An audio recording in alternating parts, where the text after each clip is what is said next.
Sara Diskaya, may warrant na.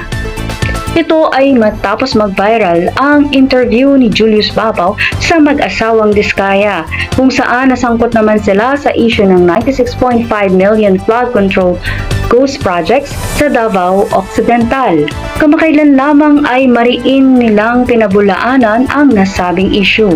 Sumuko naman si Sara Diskaya nitong ika-9 ng Disyembre taong kasalukuyan kay NBI or Acting Director Lito Magno. At ngayong araw, inihain ng NBI ang warrant kay Sara Diskaya. Ano man ang inyong sabihin ay pwedeng magamit pabor laban sa inyo sa anumang hukuman dito sa Pilipinas.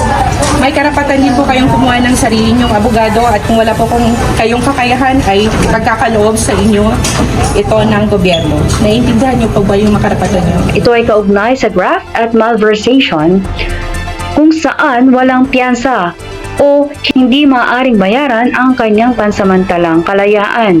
Kasama ni Diskaya ang ilan pang 10 sangkot sa anomalya at sila ay nasa poder na ng NBI. Bukod sa kanila ay may 8 pang opisyal ng DPWH ang naisumuko ngunit hindi pa sila pinapangalanan. Sinigurado naman ni Pangulong Bongbong Marcos Jr.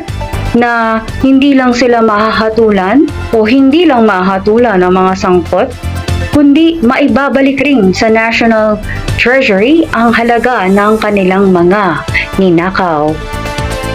At yan po ang mga maiinit na kaganapan sa anomalyang flood control projects. Hanggang sa muli, ito po ang White Lion Return.